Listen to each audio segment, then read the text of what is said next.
आज के भ्रष्टाचार में और अपने सरकार के समय के भ्रष्टाचार में हम अंतर करेंगे तो कभी भी हम जनता को इस मामले में न्याय नहीं दिला सकेंगे। अब लगता है कि भ्रष्टाचार दंगा हो गया है। ईडी जैसी जांच एजेंसियां सबूत के साथ न्यायालय में चार्जशीट कर रही हैं, कहीं कोई स्पंदन नहीं हो रहा है। पहाड़ के पहाड़ उड़ जाते रहेंगे, ये पता नहीं चलेगा। ऐसा कैसे हो सकता है? कोई पंकज मिश्रा, कोई प्रेम कुमार बिना अपने आकाओं के संरक्षण के उनकी शक्ति को अपने भीतर लेकर, जैसे सूरज की रोशनी से चंद्रमा प्रकाशमान होता है, वैसे ही ये प्रतिनिधि और एजेंट प्रकाशमान होते हैं। भ्रष्टाचार के बारे में कहा है कि दाल में नमक की तरह रहे तो स्वादिष्ट होगा, इंजन में ग्रीस की तरह रहे तो गाड़ी चलती रहेगी। इसलिए ऐसा नहीं है कि कोई परफेक्ट ऐसा सिस्टम हो जाएगा कि राम राज्य हो जाए। कि जो सत्ता में नहीं है वे सत्तारूढ़ दल को हटाकर इसीलिए सत्ता में आना चाहते हैं कि ये जैसा कर रहे हैं वैसा ही हम भी कर सकें। कहते हैं परिस्थितियाँ नेताओं को जन्म देती है और जो परिस्थिति को बदलने के लिए खड़ा होता है वो भी नेता बनता है। ऐसी ही परिस्थिति को बदलने की एक कवायद सरयू राय ने शुरू की है। इनका मानना है कि भ्रष्टाचार आज भी सबसे बड़ा मुद्दा है इस देश में, आज़ादी के बाद से और अब तक कायम है। जेपी के जन्म अवसर पर यह आंदोलन या इसकी रूपरेखा, आंदोलन की रूपरेखा तय करने के लिए इन्होंने लोगों को बोला है कि आप अगर जो भ्रष्टाचार पे प्रखर या मुखर होकर बोलना चाहते हैं वो हमारे साथ आइए। ये क्या है, कैंपेन क्या है, कैसे लोग जुड़ेंगे इसमें? देखिए, आज की स्थिति में खास करके जो से वर्तमान सरकार बनी है तब से भ्रष्टाचार के मामले में और भी अधिक तलखी आते जा रही है लोगों के बीच में। अब लगता है कि भ्रष्टाचार दंगा हो गया है। ईडी जैसी जांच एजेंसियां सबूत के साथ न्यायालय में चार्जशीट कर रही हैं, कहीं कोई स्पंदन नहीं हो रहा है। विपक्ष अगर इसके खिलाफ बोलता है तो विपक्ष भी अपने भ्रष्टाचार को छुपा लेता है, किनारे कर देता है। और मेरे जैसा व्यक्ति मानता है कि आज जो भ्रष्टाचार हो रहा है उसकी नींव इसके 7 साल पहले जब हम लोगों की सरकार बनी थी उसी में रखी गई, और जो किरदार थे वही किरदार आज भी भ्रष्टाचार की व्यवहारिक रूप में अगुवाई कर रहे हैं। तो हम आज के भ्रष्टाचार में और अपने सरकार के समय के भ्रष्टाचार में हम अंतर करेंगे तो कभी भी हम जनता को इस मामले में न्याय नहीं दिला सकेंगे। इसलिए आज ज़रूरत है कि सत्ता पक्ष विपक्ष दोनों की तरफ से ये बात उठनी चाहिए कि भाई जो भ्रष्टाचार हो गया है अब इसकी इंतहा हो गई है, इसको ख़त्म होना चाहिए, इस पर अंकुश लगना चाहिए। शासक दल के भीतर से, विपक्ष के भीतर से जब ये बात उठेगी और दोनों अपने अपने भीतर के भ्रष्टाचार पर काबू करने का प्रयास करेंगे तो एक स्वस्थ और स्वच्छ शासन इस राज्य में देने की बात की जा सकती है। इसी संदर्भ में मैंने जयप्रकाश नारायण जी के जन्मदिन को एक संदर्भ मानकर प्रतीक के रूप में उन्हें सामने खड़ा करके हमने एक प्रतिनिधि सम्मेलन बुलाया है। और इसका उद्देश्य है कि जिसको आना है अपनी इच्छा से आए, पहले रजिस्ट्रेशन कराए और रजिस्ट्रेशन के बाद जब उनका रजिस्ट्रेशन स्वीकृत हो जाए तो वह इसमें भाग ले। अब ये एक पहल है, इस पहल का परिणाम क्या होगा, जो सम्मेलन में आएंगे वे इस धारा में कितना दूर तक चलने के लिए तैयार होंगे, उससे ही ये पता हो सकता है कि भ्रष्टाचार के बारे में जनता का रुख आगे क्या होगा। इसलिए मैंने बड़ी साफगोई से कहा है कि एक तैयारी है, कोई आंदोलन करने, कोई नेतृत्व संभालने वाले इस बीच में खड़ा हो जाएं। जो आ रहे हैं उनमें से कुछ ऐसे चेहरे निकल जाएं जो आगे अगुवाई करने के लिए तैयार हों, युवा पीढ़ी के बीच में उनकी मानसिकता बदलने के लिए तैयार हों, तो इससे हम कुछ अच्छा निकाल सकते हैं। मतलब आप ये कह रहे हैं कि विपक्ष से लोग कामना ना करें कि सत्ता पक्ष भ्रष्टाचारी नहीं होगा, क्योंकि जब फिर ये अगर सत्ता बदल जाएगी फिर व्यवस्था जस की तस रह जाती है। अब व्यवस्था जस की तस रह जाती है और ऐसा लगता है कि जो सत्ता में नहीं है वे सत्तारूढ़ दल को हटाकर इसीलिए सत्ता में आना चाहते हैं कि ये जैसा कर रहे हैं वैसा ही हम भी कर सकें। तो एक प्रतीक बड़ी खतरनाक प्रतीक है।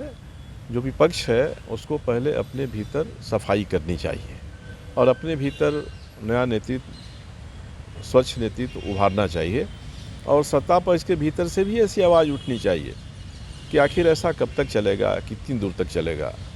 ये सवाल है, हमने एक सवाल खड़ा किया है। कुछ लोग ऐसा भी कहते हैं कि भ्रष्टाचारी तो सरयू राय जी भी हैं, पर उनकी बुद्धि इतनी कुशलता है कि वो पकड़ाए नहीं हैं, तब तक तो चोर नहीं हैं। हम लोग सीधे हैं तो हो सकता है पकड़ा गए हैं, या मतलब सार्वजनिक हो रहा है। हाँ, नहीं, जिसका ये कथन है, मैं ये नहीं कहूँगा कि उसने बिना किसी सही गलत सूचना के निष्कर्ष निकाला होगा, मगर उसको इसके बारे में साफ आना चाहिए। अगर कोई कहते हैं कि इतने चतुर हैं कि भ्रष्टाचार भी कर लिए और पकड़ाए भी नहीं, तो ऐसा भ्रष्टाचार कहीं होगा तो उस भ्रष्टाचार का कोई सार्वजनिक रूप से दुष्प्रभाव तो नहीं होगा। किसी कोने में कहीं जंगल में मोर नाचा किसने देखा की तरह होता होगा। तो उनका ये कयास है। मैं तो चुनौती देता हूँ या निवेदन करता हूँ कि भाई ऐसा कोई मेरे आचरण में आपको दिखाई पड़ा है तो आप बता दीजिए। पहले भी कुछ लोगों ने ये आरोप लगाए हैं, जमशेदपुर में खास करके रघुवर दास जी के जो समर्थक हैं उन्होंने साल भर तक ये आरोप लगाया। मैं मंत्री था, उसमें ये हुआ वो हुआ। तो मैंने तो कहा कि भैया मैं तो जांच कराने के लिए तैयार हूँ। आप सीबीआई से करा लीजिए, आपकी सरकार है, हेमंत जी से करा लीजिए, किसी से भी करा लीजिए। हेमंत जी की भी सरकार इतने दिन की चली गई, रघुवर जी भी अगर ये कहते हैं कि इतने दिन में अगर सरकार कुछ नहीं मिल पाया सरकार को, तो वो तो ईमानदार हैं ना ही कोई न्यायालय से उन पर कोई आरोप लगा है, ना ही कोई उन पर सजा हुई। अब देखिए, मैंने तो न्यायालय में एक अर्जी दायर किया है कि मेनहाट घोटाले में एसीबी ने जो जांच किया है उस जांच पर आगे की कार्रवाई हो। उसी तरह से जो टॉफ़ी टी शर्ट घोटाले में जो हुआ है उस पर कार्रवाई हो। वे ये नहीं कहते हैं तथ्य के आधार पर, आंकड़े के आधार पर, तर्क के आधार पर कि मैंने जो कहा है, मैंने जो किताब लिखी है उससे किस पन्ने के, किस पैराग्राफ के, किस लाइन के, किस शब्द में कोई गलती है, ये तो कोई बताता नहीं है। अब हेमंत सोरेन जी क्या चाहते हैं ये उनके मन की बात है, मगर ईडी ने तो सबूत के साथ इसको बाहर ला दिया। लेकिन ईडी अगर कह रही है कि हेमंत जी के भी सरकार में रेक बिना गया है और रघुवर जी के में, लेकिन रघुवर जी वाले में पीरपैंती मेंशन है। पीरपैंती तो बिहार में है और आपके मित्र थे मुख्यमंत्री। दोनों में पीरपैंती है। और पीरपैंती साहेबगंज से जो ट्रक लेकर जाते हैं रेलवे में लादने के लिए, उनके पास झारखंड के माइंस डिपार्टमेंट का चालान होना चाहिए। बिना चालान के गया है। तो जब बिना चालान के गया है और रघुवर जी के शासन में दोगुना गया है हेमंत जी के शासन से, तो यह तब तक संभव नहीं है जब तक माइंस अफसर, फॉरेस्ट अफसर, उपायुक्त, आयुक्त ये सब शामिल ना हो। तो इससे अधिक सबूत क्या हो सकता है, जबकि लोग मुख्यमंत्री भी हैं और खान मंत्री भी हैं, दोनों ही हैं, वन मंत्री भी हैं, ये तीनों लोग हैं। तो अब इस संदर्भ में कोई कहेगा तब तो इसका अर्थ यही होना है कि साहब हमको जो करना है करेंगे, आपको रोक दीजिए। नहीं, ये तो ये भी हो सकता है सरयू राय तपाकी हैं, अधीर हैं, न्यायालय का इंतज़ार नहीं कर रहे हैं, ईडी के पूरे इन्वेस्टिगेशन का आधार नहीं, पहले ही अदालत खुद बनकर और जज की तरफ फैसला सुना देना चाहते हैं कि अमुक आदमी भ्रष्टाचारी है। ईडी ने इन्वेस्टिगेशन के बाद जो चार्जशीट दाखिल किया है, मैं उसकी बात कर रहा हूँ। एसीबी ने जो अपना अन्वेषण करके रिपोर्ट दे दिया है, मैं उसकी बात कर रहा हूँ। इसीलिए मैं न्यायालय में मैं खुद ही गया हूँ कि आप एसीबी की जांच पर आगे की कार्रवाई के लिए कहिए, सरकार नहीं कर रही है। नहीं, जैसे वो प्रेम प्रकाश या फिर पंकज मिश्रा या तमाम लोगों का जो नाम आ रहा है, तो ईडी ने ये भी नहीं कहा कि अमुक इनको ताकत भ्रष्टाचार करने का इस वजह से मिलता था, ऐसा नहीं कहा है। तो कैसे कब मान लें? देखिए, ईडी की आगे की जांच की कार्रवाई में ये चीज़ें आएँ, ये संभावना हो सकती है, मगर तथ्य क्या कहते हैं कि कोई पंकज मिश्रा, कोई प्रेम कुमार बिना अपने आकाओं के संरक्षण के, उनकी शक्ति को अपने भीतर लेकर, जैसे सूरज की रोशनी से चंद्रमा प्रकाशमान होता है, वैसे ही ये प्रतिनिधि और एजेंट प्रकाशमान होते हैं। 5 साल तक साहब ये धंधा चलता रहेगा और ये पता नहीं चलेगा, पहाड़ के पहाड़ उड़ते रहेंगे, ये पता नहीं चलेगा। ऐसा कैसे हो सकता है? आप बिस्कुमान से शुरू किए, स्कूटर लेके घूमे, हर जगह गए, बताए, लेकिन एक मुद्दा आता है कि कहता है लोकतंत्र में सबसे बड़ी अदालत जनता की। नेता सामान्य तौर पे इस बात को बहुत ज़ोर से कहते हैं और कहते हैं ये विपक्ष की चाल है, हमको सत्ता से अपदस्थ करने के लिए या फंसाते हैं, एजेंसी का दुरुपयोग करते हैं। तो जिनको कोर्ट से सज़ा भी हो जाती है वो भी उतने ही लोकप्रिय रहते हैं, वो भी फिर जीत कर आते हैं। तो भ्रष्टाचार वाकई में इस राज्य का या इस देश का मुद्दा है, आपको ऐसा लगता है? नहीं, मुद्दा है।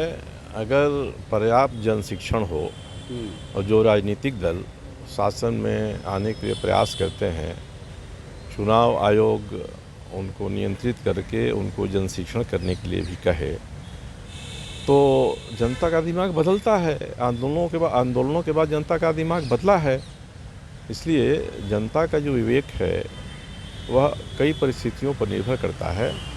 ये एक मुद्दा है जो राज्य को कमज़ोर करता है और जनता को राज्य से जो लाभ मिलते हैं उन लाभों को सीमित करता है। इसलिए मेरे जैसा व्यक्ति तो इनके खिलाफ जन शिक्षण करने का प्रयास कर रहा है कि लोगों तक ये बात पहुंचाई जाए, लोग समझें। आज तो अगर किसी समाज में दो व्यक्ति बड़े रंगदार हो जाते हैं तो पूरा गांव और पूरा मोहल्ला थरथराता है, चुप रहता है। मगर जब उन पर कार्रवाई करने के लिए शासन आ जाता है तो फिर उनकी आवाज़ मुखर हो जाती है।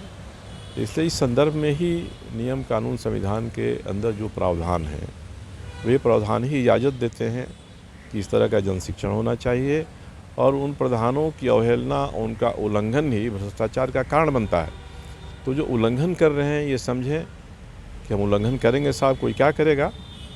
तो सबको समय जब आता है तो अपने औकात का पता चल जाता है। इसलिए जो लोग मजबूत बने हुए हैं वो भी जब असीम ताकत के स्वामी समझते थे तो जनता ने तो पलटा, जनता ने बदला।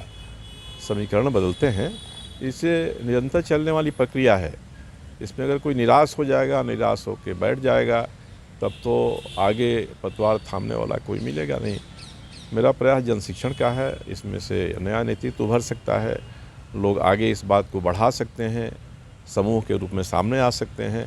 तो मुझे उम्मीद है कि इससे एक परिवर्तन की मिसाल कायम होगी। एक हाइपोथेटिकल क्वेश्चन है, बेतुका आप कह सकते हैं, आप चाहे तो जवाब दे भी सकते हैं, नहीं भी दे सकते हैं।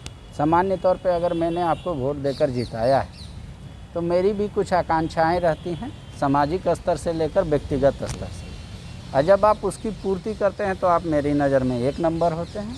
अगर आप पूर्ति नहीं करते हैं तो 2-3 नंबर में आप सीरियल ऑर्डर से आ जाएं। लेकिन मेरी जन आकांक्षा के अलावा व्यक्तिगत आकांक्षा को पूरी करने के लिए आपको भी कई बार समझौता करना पड़ता है। तो क्या इसको इसलिए भ्रष्टाचार शिष्टाचार बन गया है? देखिए, कई विचारकों ने इसके बारे में अपना मत व्यक्त किया है। भ्रष्टाचार के बारे में कहा है कि दाल में नमक की तरह रहे तो स्वादिष्ट होगा, इंजन में ग्रीस की तरह रहे तो गाड़ी चलती रहेगी। इसलिए ऐसा नहीं है कि कोई परफेक्ट ऐसा सिस्टम हो जाएगा कि राम राज्य हो जाए, दैहिक दैविक भौतिक तापा राम राज काहू नहीं व्यापा की स्थिति हो जाए, तो एक आदर्श स्थिति होती है। व्यवहार में जब पहिया चलता है तो घर्षण पैदा होता है, उसकी जो थियोरेटिकल स्पीड होती है उतनी स्पीड नहीं रह पाती है। इसलिए आपने जो प्रश्न उठाया है ये बेतुका नहीं है, ये बड़ी महत्वपूर्ण विषय है कि हमारे समाज में है, हमारे नज़दीकी रहने वाली कुछ आकांक्षा है, उसको पूरा करना है। तो एक सीमा और मर्यादा के भीतर हर चीज़ शोभा देती है। इसलिए बड़े बड़े विचारकों ने ये उपमा दिया है दाल में नमक और इंजन में ग्रीस का जो महत्व होता है। अगर भ्रष्टाचार उस सीमा मर्यादा में सीमित रहे तो जनता को दुख देने वाला नहीं रहेगा। शुक्रिया।